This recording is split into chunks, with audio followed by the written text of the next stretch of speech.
चलिए ठीक है ना। तो न्यूटन्स लॉ ऑफ मोशन जो है वो कल अपना जो चैप्टर है वो चल रहा था, कल जो हमने स्टार्ट किया था। और न्यूटन्स लॉ ऑफ मोशन में apparent weight of body in A lift के बारे में डिस्कशन चलेगा अभी। आज जो हम डिस्कशन करेंगे, लिफ्ट के अंदर जो है जो हमारा वेट होता है वो किस तरीके से फील होता है। हाँ तो बच्चों जिनको पता है पहले उनसे थोड़ा सा डिस्कशन कर लेते हैं। जब लिफ्ट ऊपर की तरफ जाती है तो वेट जो है वो ज़्यादा लगता है कि कम लगता है? ज़्यादा होता है, ठीक है। जब लिफ्ट नीचे जा रही होती है तो वेट क्या लगता है? कम लगता है। जब वेलोसिटी कांस्टेंट होती है, हाँ देखो जो मैंने दो आपको केस बताए हैं फर्स्ट और सेकंड, उनमें दोनों में एक्सेलरेशन होना चाहिए, त्वरण होना चाहिए। एक्सेलरेशन यानी कि त्वरण होना चाहिए। अब इस कंसेप्ट को आप अच्छे से समझें। देखो इस कंसेप्ट को आप अच्छे से समझें, यहाँ पे डायग्राम भी बनाया हुआ है।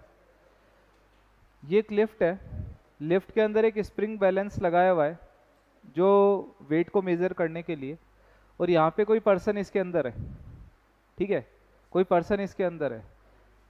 और लिफ्ट जो है वो रेस्ट के अंदर है। रेस्ट यानी कि मूव नहीं कर रही। आप सभी को पता है यहाँ पर दो वेट लगेंगे, एक तो W is equals to M G, भाई वो तो लगेगा ही। और ऊपर की तरफ कौन सा लगेगा? रिएक्शन फोर्स, ठीक है, रिएक्शन फोर्स लगेगा। और दोनों ही एक दूसरे के इक्वल होंगे, या आप इसको ऐसे लिख सकते हैं R minus M G is equal to 0। ये फर्स्ट कंडीशन है, ये है आपकी फर्स्ट कंडीशन जब लिफ्ट रेस्ट के अंदर है, ठीक है। हाँ हाँ ये देखो, इधर देखो, तो इधर आ जाओ ना फ्रंट पे, इधर आओ, आ जाओ फटाफट, ठीक है। तो ये तो फर्स्ट कंडीशन है। अब देखो लिफ्ट जो है वो मूव कर रही है अपवर्ड और डाउनवर्ड, या तो अपवर्ड मूव कर रही है या फिर क्या कर रही है? डाउनवर्ड। और वेलोसिटी क्या है? कांस्टेंट। यानी कि वेलोसिटी जो है कांस्टेंट है तो एक्सेलरेशन क्या होगा? जीरो होगा।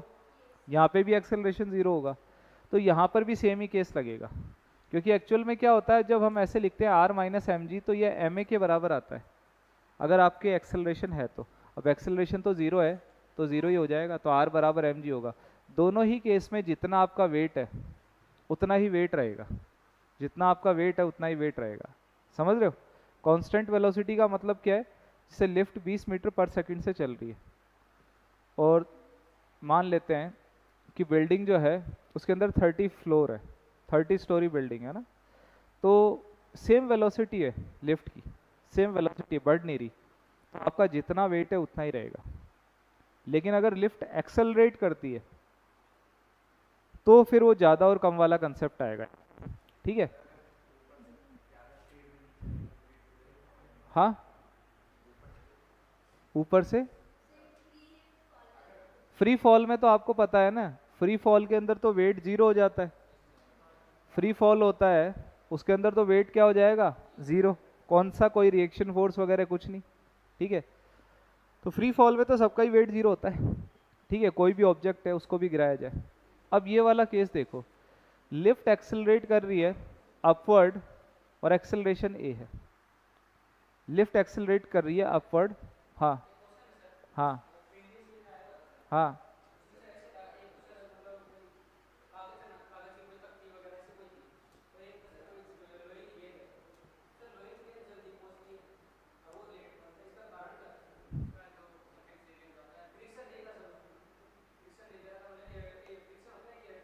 कहाँ कहाँ पहुंच रही है?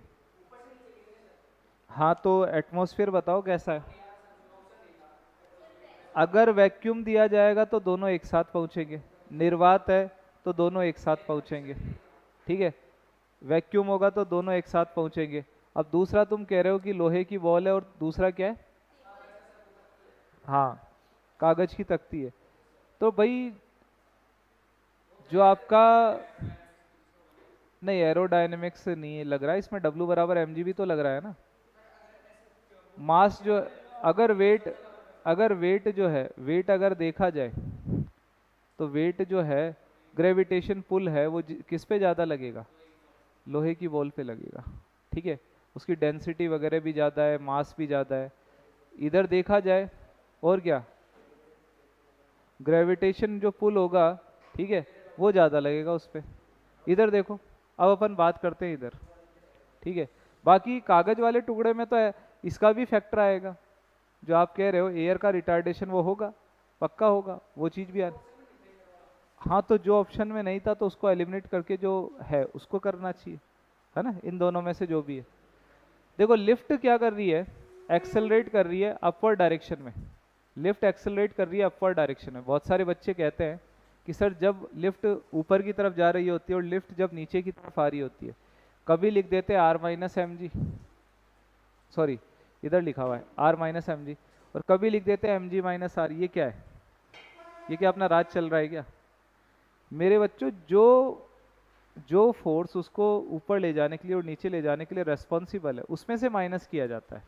जैसे जब आप लिफ्ट ऊपर की तरफ जा रही है, W बराबर mg तो नीचे लग रहा है, रिएक्शन फोर्स कहाँ लग रहा है, तो हम रिएक्शन फोर्स को ज़्यादा लेते हैं, ऊपर की तरफ जा रही है।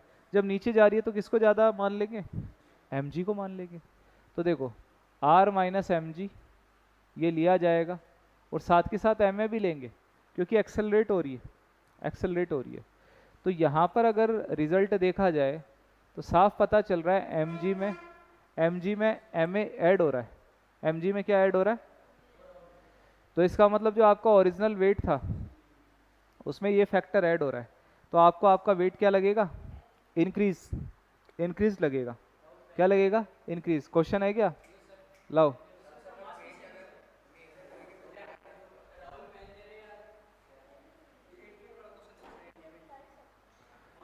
क्वेश्चन नंबर जो है कौन सा, 88।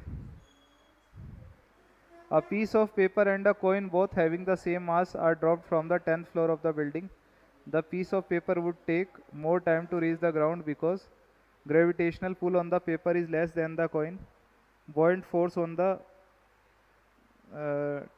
same mass दे रखा है. Buoyant force on the piece of paper is more than that on the coin. Buoyant force on the coin is more and acts in the downward direction. Buoyant force जो है, buoyant force वो भी एक factor हो सकता है इसमें। ये दे रखा है buoyant force, ये लो। जो उत्प्लावक बल होगा, ठीक है, वो ज्यादा होगा, ये लो ऐश करो, buoyant force ज्यादा होगा, ठीक है। आपने मेरे को ये नहीं कहा ना कि मास दोनों का सेम है, मेरे बच्चे आपने मेरे को ये नहीं कहा दोनों का मास सेम है। अब आपने कह दिया, अब क्वेश्चन को दिखा के बता दिया कि दोनों का सर मास सेम है, मास सेम है तो buoyant फोर्स ज़्यादा लगेगा। ठीक, बढ़िया तरीके से समझा देते तुम्हें। जैसे इतना सा पीस है, ये मेटल का है, मेटल का है, और ये क्या है, कागज। अब मान के चलो ठीक है दोनों का मास तो सेम है, मास अपन सेम मान रहे हैं, लेकिन जो शेप साइज होगी वो तो सेम रहने नहीं वाली, समझ रहे हो। पेपर जो है, पेपर थोड़ा ज़्यादा लगेगा आपको, अगर दोनों का मास आप सेम लेके चल रहे हो तो पेपर क्या लगेगा, थोड़ा सा ज़्यादा। और जो एयर का रिटार्डेशन है, जो एयर का रिटार्डेशन है वो पेपर पर क्या होगा, ज़्यादा होगा। वही तो buoyant फोर्स होता है, जो ऊपर की तरफ थ्रस्ट फोर्स लग रहा होता है जिसे प्रणोद बल कहा जाता है, वही तो buoyant फोर्स होता है। तो पेपर पे तो ज़्यादा लगेगा, इस पे कम लगेगा, क्या दिक्कत है। चलो देखो, तो ये बात हो गई इसकी। अब यहाँ देखें, जब डाउनवर्ड डायरेक्शन के अंदर आते हैं, आपको क्या खुद बनाना आना चाहिए, ये कई बार क्या केस पूछ लेता है, या आपको खुद पता होना चाहिए कैसे किस तरीके से अपन कर पाएंगे। ये लिफ्ट में पर्सन बैठा है, नीचे की तरफ आ रहा है, तो W बराबर mg लगेगा, रिएक्शन फोर्स कहाँ लगेगा, ऊपर। एक्सेलरेशन नीचे हो रहा है तो F बराबर ma नीचे लगेगा, और mg minus R is equal to क्या होगा, ma। तो हमें खुद पता करना आना चाहिए कि भाई रिएक्शन फोर्स है, तो ये हो जाएगा mg माइनस ma। खत्म करो इसको, है बिल्कुल होता है, बिल्कुल नहीं नहीं, वो फ्री फॉल वाला केस नहीं है बच्चे, ये केस ये है कि जो आपका ओरिजिनल वेट है ना, ओरिजिनल वेट है उसमें से एम ए फैक्टर माइनस हो चुका है, यानी कि आपको अपना जो वेट है वो थोड़ा कम फील होगा, लेस फील होगा। और आप फील करना होता है ऐसा, लिफ्ट वगैरह के अंदर आप जाके देखना जो एक्सेलरेट होती है, ये रियलिटी है, अगर आप जाओ तो कभी फील करना। ठीक है, ठीक है। और फ्री फॉल वाला जो आपने बताया है तो वो आपकी बात सही है कि फ्री फॉल के अंदर जो वेट है वो क्या होगा, ज़ीरो होगा। ठीक है, ये कुछ फ्री बॉडी डायग्राम्स हैं जो आपको बनाने आने चाहिए। वैसे इसके ऊपर कम ही क्वेश्चन आते हैं, क्योंकि क्वेश्चन थोड़ा सा इतना लेंदी हो जाएगा तो फिर कहाँ से बनेगा, कम ही क्वेश्चन आते हैं। लेकिन थोड़ा बहुत मैं आपको बता देता हूँ एक्चुअल में क्या है। जैसे ये वाला अपन केस ले लेते हैं, ठीक है, ये कोई ऑब्जेक्ट है, ठीक है, इंक्लाइंड ऑब्जेक्ट है। मैं आपको अलग से बताता हूँ इसे, इंक्लाइंड ऑब्जेक्ट है, उसके ऊपर क्या क्या फोर्स लग सकते हैं। ठीक है, ये इंक्लाइंड सरफेस है, इसका एंगल थीटा है। और मैं बता दूं ये जो आपका एंगल थीटा होता है, ठीक है, यही एंगल अपने और अभी काम आएगा। देखो ये हमारा ऑब्जेक्ट है, ठीक है, इसका मास मान लेते हैं m। अब मैंने कहा इसका फ्री बॉडी डायग्राम बनाओ। आप क्या बनाओ, सिर्फ इतना सा क्वेश्चन है कि आप फ्री बॉडी डायग्राम बनाते हैं इसका, तो क्या क्या इसके ऊपर फोर्स लग रहे हैं वो बता दें। पहले W is equal to M G लगेगा नीचे,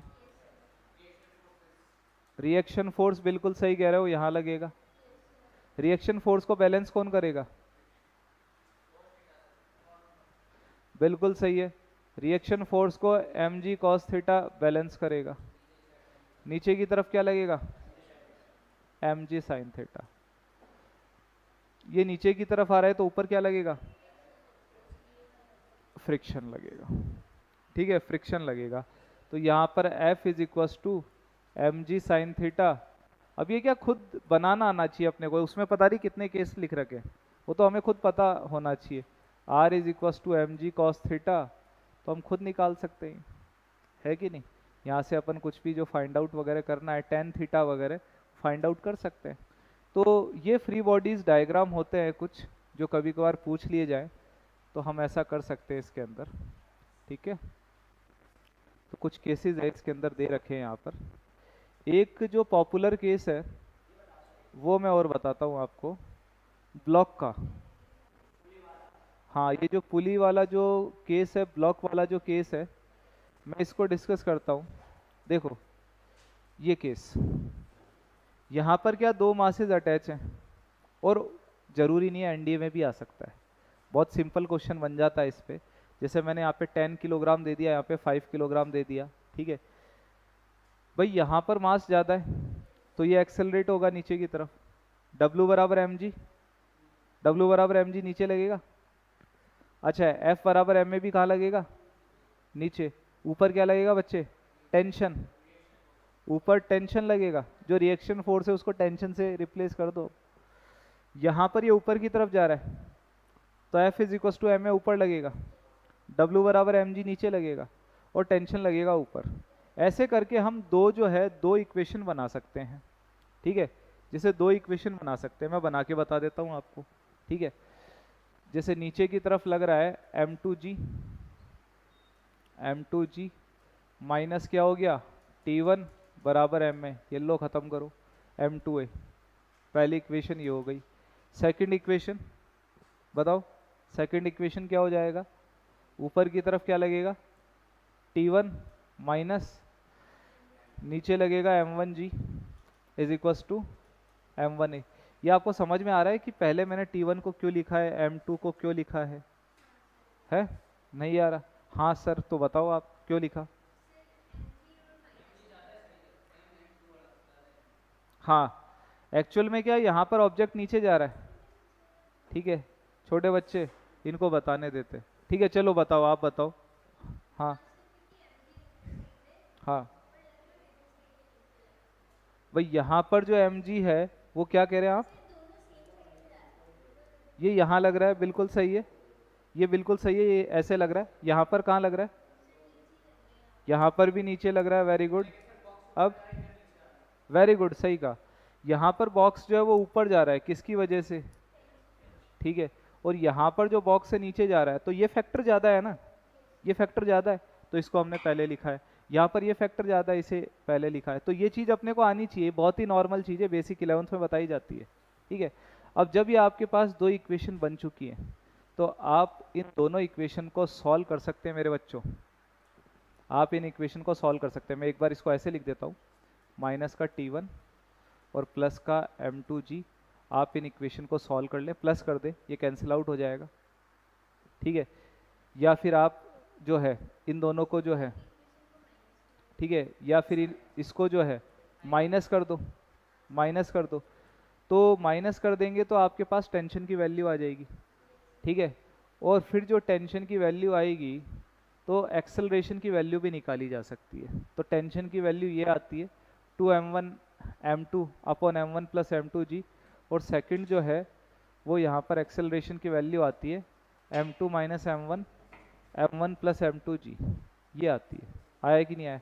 एक छोटा सा क्वेश्चन लिखो, लिखो, एक क्वेश्चन लिखवाता हूँ मैं आपको, अगर ये बात समझ में आ गई है। ठीक है। ये क्वेश्चन है सामने जो दिया हुआ है, ठीक है। और यहाँ पे मास जो है m2 10 किलोग्राम है और m1 5 किलोग्राम है। करो, यहाँ पे टेंशन बताओ, साथ के साथ एक्सेलरेशन भी बताओ।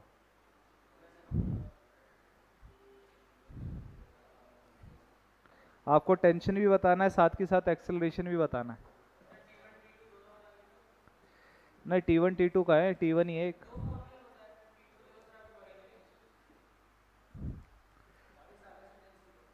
ये नहीं देखना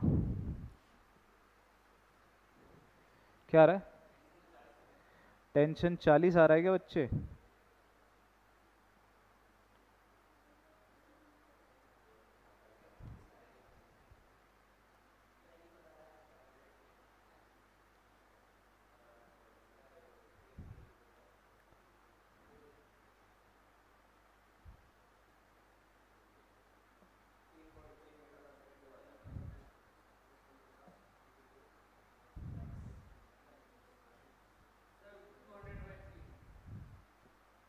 क्या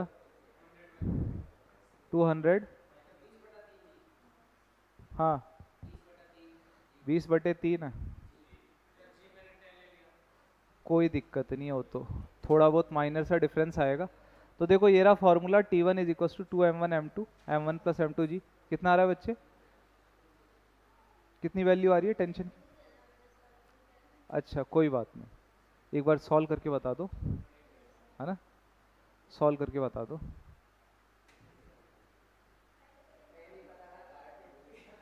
अच्छा, हाँ भाई तुम कितना बता रहे थे?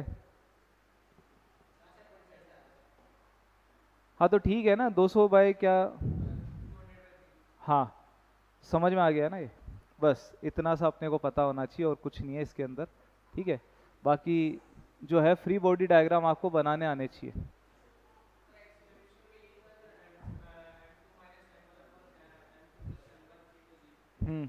M1 प्लस M2 नीचे आता है। ठीक है। M2 minus M1, M1 plus M2 into जी, सही है। ठीक है। तो ये सारी चीज़ें जो है वो थोड़ी सी अपन ने डिस्कस करी है कि क्या होता है क्या नहीं होता। चलिए कुछ क्वेश्चंस देख लेते हैं।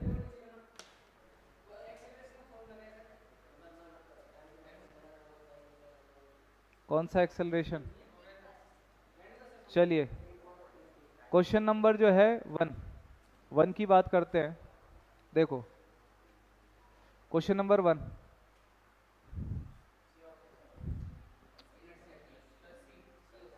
inertia of rest keeps the upper part of body at rest। ठीक है, सी है। Second, B. थर्ड वाला, inertia is that property of body by virtue of which the body is unable to change by itself the state of rest, unable to change by itself the state of motion, unable to change by itself the direction of motion। दोनों होना चाहिए, दोनों होना चाहिए ना। दोनों ही चीजें होती है। रेस्ट का देखो इनर्शिया दो तरीके का होता है, एक तो रेस्ट का भी होता है और दूसरा किसका होता है, मोशन का, दोनों का होता है। ठीक है, स्टेट ऑफ रेस्ट भी होगा, यूनिफॉर्म लीनियर मोशन भी होगा। D, D. Fourth, fourth, fourth का पता है, फोर्थ, फोर्थ बताओ फटाफट। डी है। A man getting down a running bus falls forward, falls forward because, D बता रहे हो, he leans forward as a matter of habit, due to inertia of rest road is left behind, man reaches forward।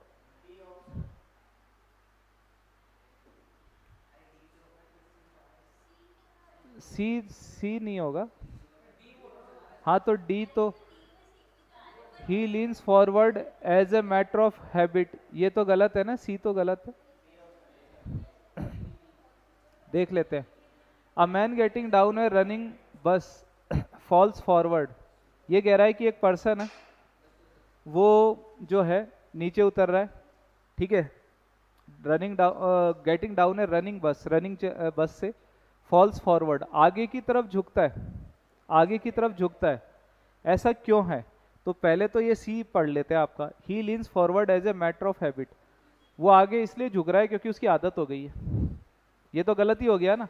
तो सी और D, हाँ सी और D गलत हो गया। Due to inertia of rest road is left behind and man reaches forward, ठीक है। Due to inertia of motion, rest का भी नहीं है, मोशन का इनर्शिया है, due to inertia of motion, ठीक है। क्वेश्चन नंबर 5,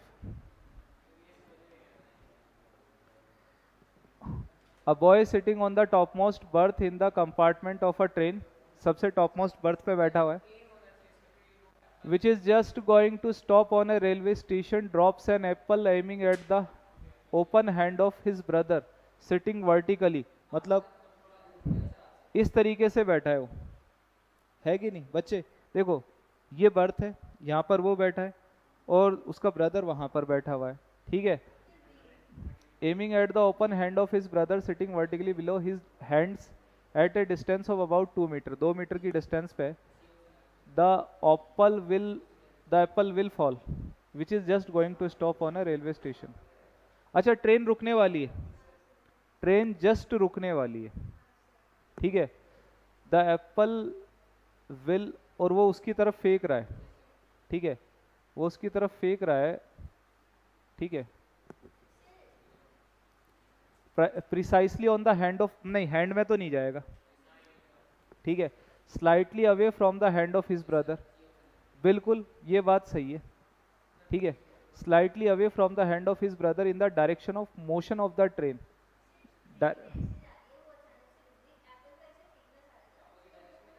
अच्छा नहीं, इधर भी तो बैठा हो सकता है। हाँ, हाँ, नहीं ट्रेन जो है, ट्रेन तो रुक रही है बच्चे। हाँ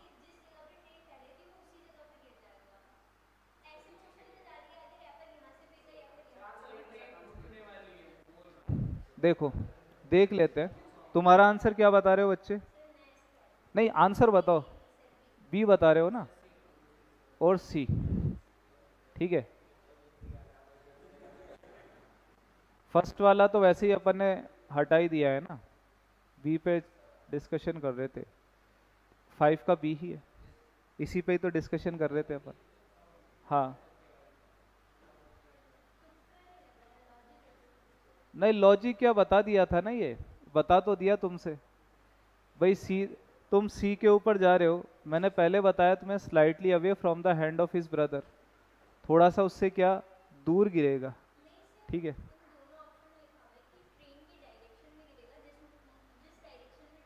हाँ बिल्कुल, तो उसी में जाएगा, तो उसी डायरेक्शन के अंदर तो जाएगा, और कहाँ जाएगा वो, क्योंकि हम में जो है ना, हम में मोशन, मोशन देखो दो तरीके के इनर्शिया है, एक तो रेस्ट का और एक मोशन का, और जब आप उसको फेंक रहे हो तो भाई वो अटैच तो आपसे ही तो था, सेव, तो मोशन ऑफ इनर्शिया ही तो है उसके अंदर, इनर्शिया का है, ठीक है। चलो आगे जो है, आगे बात करते हैं। Newton's first law of motion, Newton's first law of motion बताओ बच्चों, क्या डिस्क्राइब करता है। Newton's first law of motion, inertia ही बताता है, जड़त्व के बारे में ही बताता है। सेवंथ क्वेश्चन, बच्चे बताओ।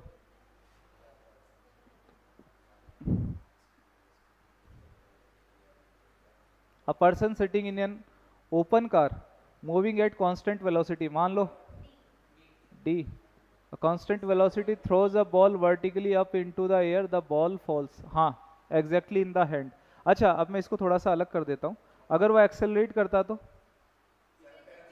पीछे की तरफ गिर जाती, ब्रेक मारता तो फिर वही आगे। ठीक है, चलो बहुत बढ़िया। क्वेश्चन नंबर 9 बताएं। 9 बताएं। हाँ ये भी बहुत अच्छा है, अब इस पे भी चर्चा करेंगे। 9 वाला बताएं पहले। रुको बच्चे, पहले 9 बताओ, जो 9th मैं पूछ रहा हूँ वो बताओ पहले। Question number 9। हाँ, a particle is moving with D, a particle is moving with a constant speed, speed constant है, along a straight line path, a force is not required to, हाँ, keep it moving with uniform velocity. ठीक है, वो तो already constant speed से चल रहा है, डी सही है आंसर। डी के बाद क्वेश्चन नंबर 10 देखें।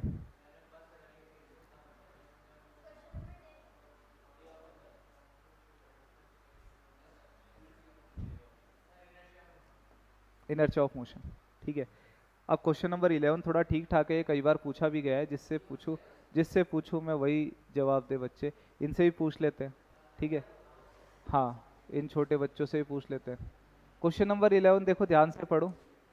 अ mass of 1 kilogram is suspended by a string A, पहले ए से अटैच किया गया है मास को, another string C is connected, C को कनेक्ट किया गया, its lower end, if suddenly jerk is given to C, मतलब सी को पकड़ के खींचा जा रहा है, सी को पकड़ के एकदम से खींचा जा रहा है, कहाँ से ब्रेक होगी? क्या बता रहे हो पहले? एक एक पर्सन, ए डी सी मत करो, एक एक पर्सन से बच्चे। हाँ पहले डी बता रहे थे तुम, अच्छा ए ही बता रहे हो। बच्चे ने बोला है the portion A B of string will break, the portion A B of string will break. ठीक है, ए बताया इन्होंने, आप क्या ए बता रहे हो? नहीं समझ में आया क्वेश्चन? ये कोई भी ऑब्जेक्ट है, जैसे ये है, इसको बांध दिया और बांध के यहाँ से लटका दिया, अब फिर इसके नीचे एक और रस्सी को अपन ने बांध दिया, अब अपन इसको खींच रहे हैं, तो मैं पूछना चाह रहा हूँ कि ये टूटेगी कहाँ से? ए बी सी कहाँ से टूटेगी, या फिर डायरेक्ट ए बी टूट जाएगा? वेरी गुड, मतलब यहाँ से टूटेगा, इनका कहना है ए बी वाला ऑप्शन नंबर ए ही बता रहे हैं।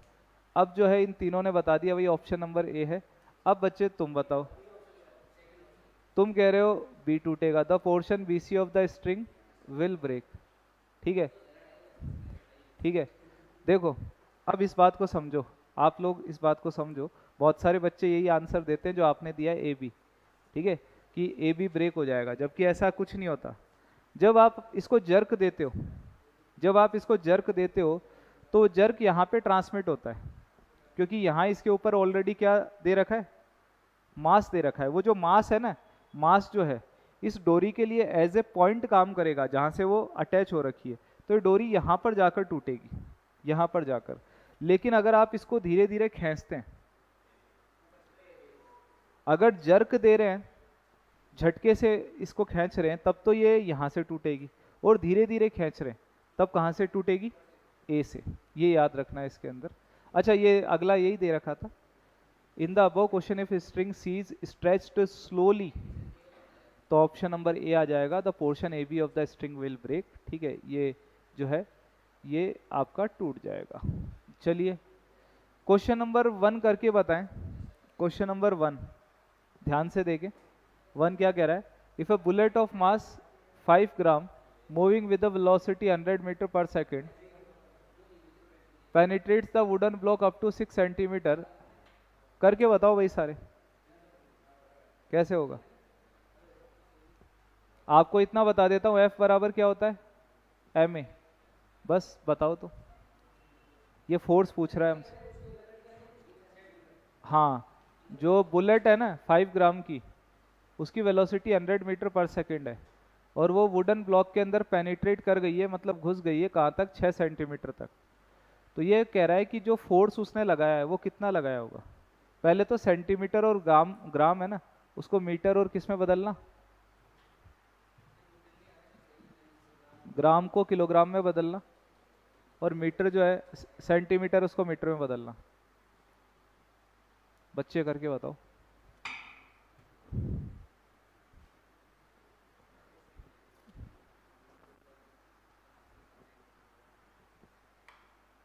F is equal to M A, फिर ए के प्लेस पे रख दो ना, V minus U by T.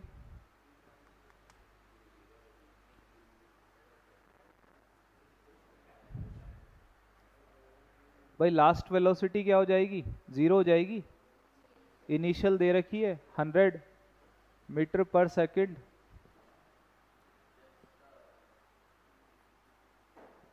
कितना आ रहा है, लो, अरे पेन ये लो, यहाँ पे रखा हुआ है, ये लो। नहीं नहीं, करके बताओ, ऐसे नहीं, मजा नहीं आएगा। आंसर चाहिए अपने को, आंसर जो है वो आंसर क्या होगा।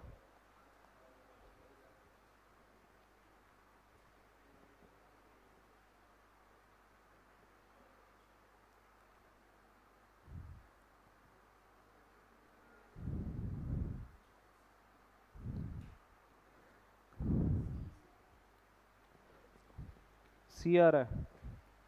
एक और कोई स्टूडेंट।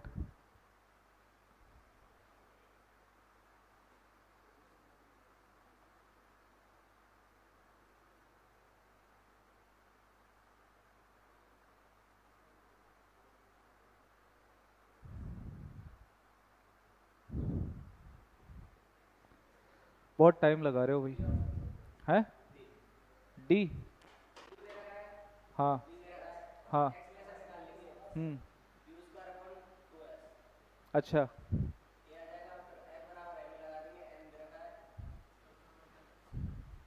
देखो क्वेश्चन जो है ये रहा तुम्हारे सामने, बिल्कुल सही है, सही बता रहा है ये। F बराबर एम ए। तो देखो यहाँ पर अपने को U दे रखा था, V दे रखा था। सबसे पहले तो A निकालना था, सबसे पहले तो A निकालना था, ठीक है। और मैंने भी यही कहा था A निकालो। अब मुझे नहीं पता क्या क्या चीज़ें दे रखी थी वहाँ पे, तो यहाँ पर ओनली A निकालना था, मास अपने को दे रखा था, है कि नहीं। तो आपका जो थर्ड लॉ है, V square minus U square is equal to 2AS, उससे ये होगा, ठीक है, उससे ये होगा।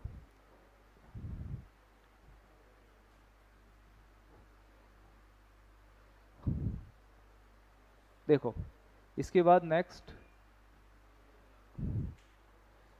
Second question, Newton second law gives the measure of, measure force देता है F बराबर M A. Question number third, ये करके बताओ। A force of 100 dynes acts on a mass of 5 gram for 10 second, the velocity produced. Velocity पूछी गई है।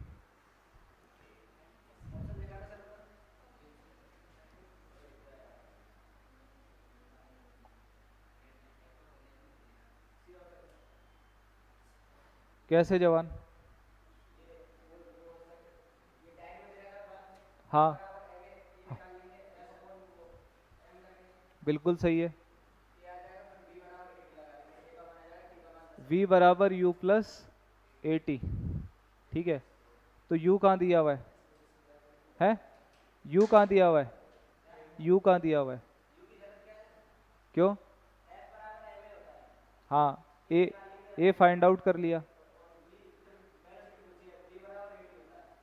V बराबर, U कहाँ जीरो है,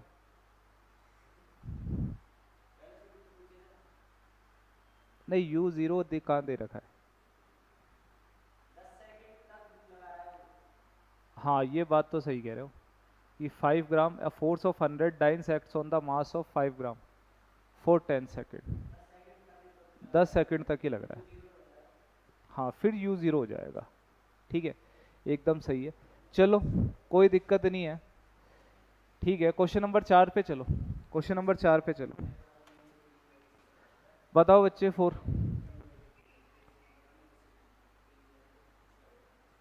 फोर्थ बताएं। Question number 4।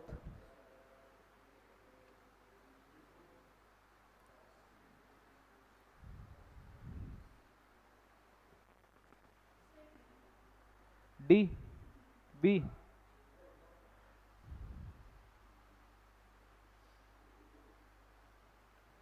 एक ऑब्जेक्ट है, ठीक है, एक ऑब्जेक्ट है, वो कंटिन्यूसली मूव करता रहेगा, continue moving uniformly, uniformly move करता रहेगा। एक ऑब्जेक्ट है, मतलब उसकी स्पीड सेम रहने वाली है। कब तक सेम रहेगी? जब तक कि the resultant force acting on it brings to decrease, जब तक कि उस पर जो रिजल्टेंट फोर्स लग रहा है, ठीक है, ब्रिंग्स टू डिक्रीज मतलब वो कम होना स्टार्ट हो जाए। The resultant force on it is zero, ठीक है, रिजल्टेंट फोर्स जीरो ही होना चाहिए और क्या, तभी तो यूनिफॉर्मली वो क्या कर रहा है, मूव करेगा। ठीक है, चलो आगे जो है, आगे बात करते हैं, कुछ न्यूमेरिकल नहीं। हाँ, हो जाएगा। A Diwali rocket is ejecting 0.05 kilogram of gases per second at a velocity. Mass दे रखा है, वेलोसिटी दे रखी है, एक्सेलरेशन पूछा है। द एक्सेलरेटिंग फोर्स, फोर्स पूछा है, sorry,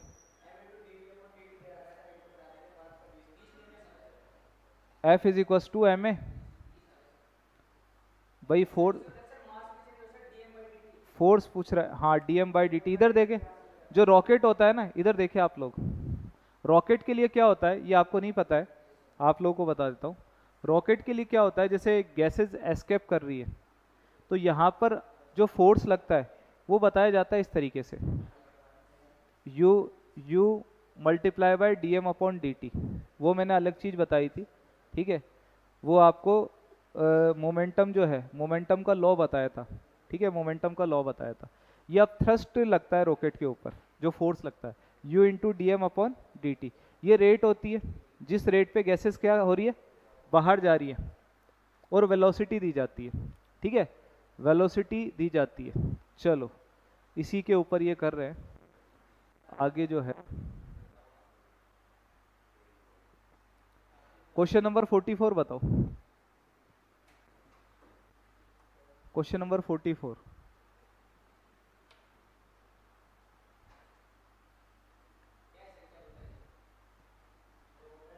when a cork is submerged when a cork is submerged in a water, एक कॉर्क है, उसको सबमर्ज किया गया, डुबोया गया वाटर के अंदर, by spring attached to bottom of the it, और बॉटम में क्या लगा दी, स्प्रिंग लगा दी गई है। When the pail is keeped in an elevator moving with an acceleration,